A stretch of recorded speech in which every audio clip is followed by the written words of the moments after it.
kasih Anda masih menyaksikan Gapai Kemuliaan. Kita lanjutkan kembali pembahasan kita bersama Kiai Haji Muhammad Faiz. Kita lanjutkan pembahasan ini soal adab sholat berjamaah. Nah, kita memang temukan beberapa kali begitu ya, ada penganiayaan terhadap seorang imam karena jemaahnya jengkel, imamnya terlalu lama membaca surah gitu begitu dalam sholatnya.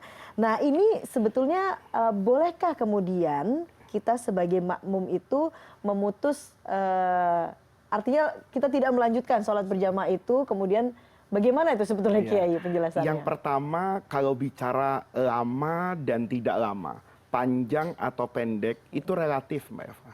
Kalau kita misalnya sholat terburu-buru dengan alasan ada kesibukan, kita nggak boleh lupa loh, bahwa yang bisa membereskan urusan kita dari kesibukan itu Allah.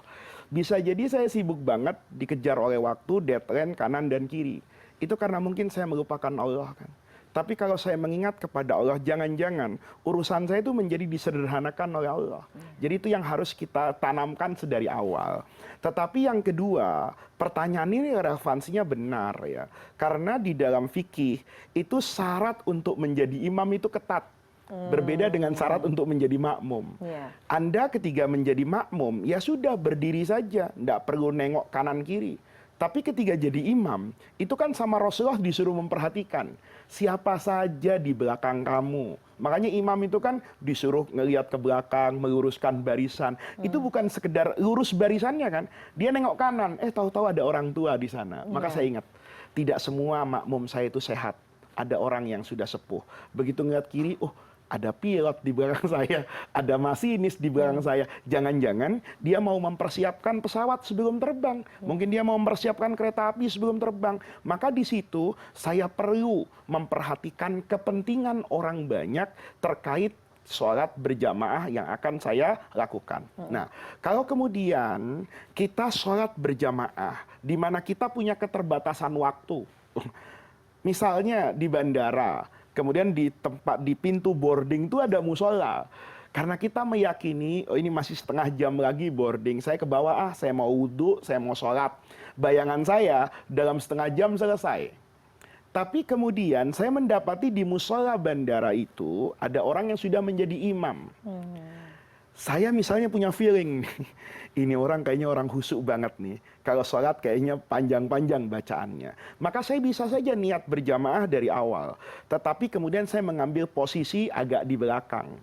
Kalau tiba-tiba apa yang saya prediksi itu terjadi, maka ketika saya nanti ingin berpisah dari imam, itu kan saya tidak mengganggu orang lain. Nah, tetapi kalau memang terjadi di luar dugaan, ya, saya sholat Allahu Akbar, tiba-tiba imamnya panjang betul. Dan saya punya kepentingan yang tidak bisa saya tinggalkan lagi. Misalnya pesawat sudah memanggil, ya, lain dengan orang yang tidak punya kesibukan apapun, hanya akan kehilangan 1 atau 5 menit dari pembukaan klub sepak bola misalnya. Itu lain masalah kan. Hanya dinginnya kopi itu lain masalah. Tapi kalau ada orang seperti itu, dia boleh. Kemudian dia berpisah, niat mufarokoh bukan keluar dari sholat, tapi keluar dari berjamaah, dia selesaikan sholatnya secara sendirian, kemudian dia keluar dari masjid atau musola tersebut. Oke, jadi bukan keluar dari sholat begitu, bukan keluar mengulang dari sholat, lagi begitu bukan ya, mengulang lagi. Kalau dia sudah misalnya 1 rakaat dengan imam, rakaat kedua kok misalnya rakaat pertama baca surah panjang, dia pikir rakaat kedua akan baca kulhu misalnya yang pendek, tiba-tiba panjang lagi dan dia sudah tidak bisa lagi untuk menunggu itu, maka dia cukup niat mufarokoh saja. Saya, ya Allah, tidak lagi sholat berjamaah, langsung dia ruku misalnya, kemudian dia sujud, kemudian kalau memang sholat subuh misalnya, ya tinggal dia mengucapkan salam, selesai. Nah, adakah adab-adab yang harus dipenuhi begitu ya pada saat untuk tadi itu Kiai pisah dengan imam mufarokoh? Misalnya begitu ya, dia hanya menjadi satu-satunya makmum. Nah, itu mungkin nggak dilakukan? Mungkin saja. Tapi itu tadi saya katakan, pertimbangkanlah matang-matang sebelum Anda keluar dari jamaah itu. Artinya memang ada keadaan yang sulit Anda hindari, kecuali Anda berpisah dari jamaah itu. Tapi kalau bukan masalah yang penting, itu sebaiknya tidak keluar. Kenapa? Karena boleh jadi akan mengganggu keadaan orang lain kan. bisa jadi ini bukan berarti kesalahan dia, bisa jadi kan buat orang lain dosa kan. Begitu dia mufarokoh, orang yang di belakangnya mau kemana nih orang kan gitu kan, lagi sholat bukannya selesaiin apa sih, kan bisa jadi kan Iya, iya, iya. mengganggu kehusuan orang lain. Makanya orang yang seperti itu dia harus azam ikut berjamaahnya, iya gitu loh. Tapi kalau dia merasa tidak nyaman gitu ya, ya dia ambil posisi saja di belakang. Tapi dia tidak boleh, ya Allah saya niat sholat berjamaah kalau panjang-panjang saya batal, nggak sah. Karena itu kan nggak niat sebenarnya, dia sholat Iya. saja Allahu Akbar. Tapi langkah antisipasinya dia cari di sebelah kanan atau di sebelah kiri, jangan di pas di belakang imam gitu. Kalau jamaahnya banyak, kecuali tadi itu kan cuman berdua. Tapi kalau cuman berdua kan bisa ngomong Mbak Eva, kita nih sebentar lagi sudah mau ke sana ya, tolong sholatnya jangan panjang-panjang. Pendek-pendek. Gitu. Oke. Nah, kalau kemudian kita berjamaah itu, apakah kemudian kita harus melihat imamnya misalnya begitu ya Kiai ya? Imam tadi kan Kiai katakan kalau sholat berjamaah itu untuk menjadi imam itu ada syaratnya Ada begitu ya. syaratnya, Nah, iya. apa-apa saja sebetulnya Kiai Ya, untuk menjadi kalau kita lihat imam? orang itu sebetulnya dalam fikih kan sederhana. Yang dilihat saja secara zahir. Dia maju jadi imam, kemudian bacaannya terlihat baik, ya sudah. Kita sholat di belakang dia, selesai.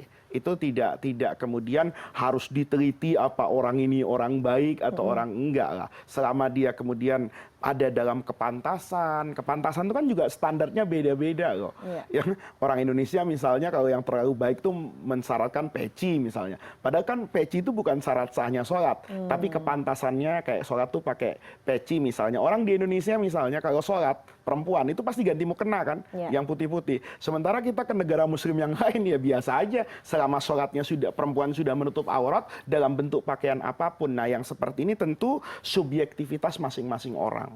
Jadi kalau saya itu membiasakan, kalau orang tuh tiba-tiba saya di satu tempat, orang itu sudah memulai sholat, ya sudah memenuhi standar secara zohir, ya sudah, saya berjamaah di belakang dia.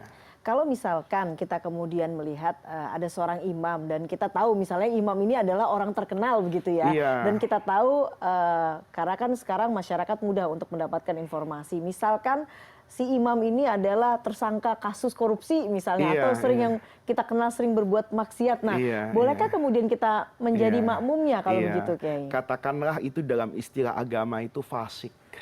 Orang yang sering melakukan maksiat, orang yang terang-terangan mengerjakan maksiat, orang yang punya katakanlah pelanggaran terhadap dosa-dosa besar, mengambil hak orang lain dan sebagainya, itu identik dengan kata-kata fasik, bukan kafir. Ya, tapi orang itu menjadi orang fasik. Nah, madhab ahli sunnah wal jamaah itu menyatakan begini, orang itu jadi imam di depan saya itu karena kebetulan atau karena saya angkat dia jadi imam di masjid saya. Itu beda. Kalau saya tiba-tiba bertemu dengan orang di satu tempat di masjid misalnya, tahu-tahu dia sudah menjadi imam sholat. Kalau saya kemudian tidak sholat di belakangnya, itu akan menimbulkan kegaduhan di tengah-tengah masyarakat.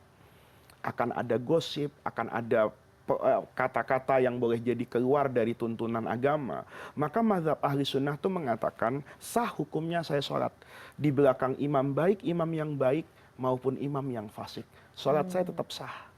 Nah, kalau dia menjadi imam tidak pada kuasa saya.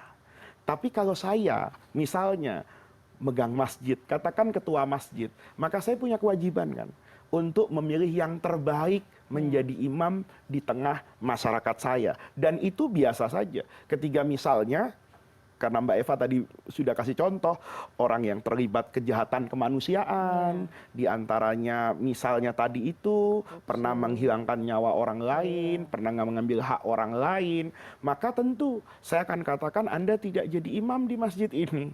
Karena saya ingin mendapatkan imam yang lebih baik. Tetapi kalau dia sudah menjadi imam gitu loh, maka sholat saya tetap sah. Dan mazhab ahli sunnah mengatakan sholat di semua orang yang membaca 2 kalimat syahadat.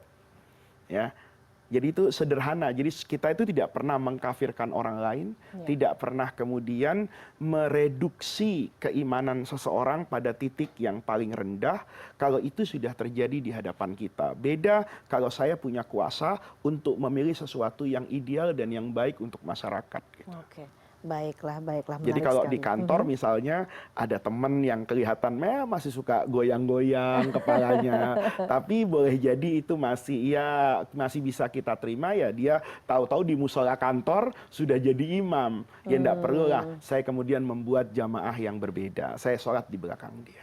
Oke lah, baiklah Kiai. Kita akan break terlebih dahulu, kita akan lanjutkan lagi pembahasan ini soal adab sholat berjamaah.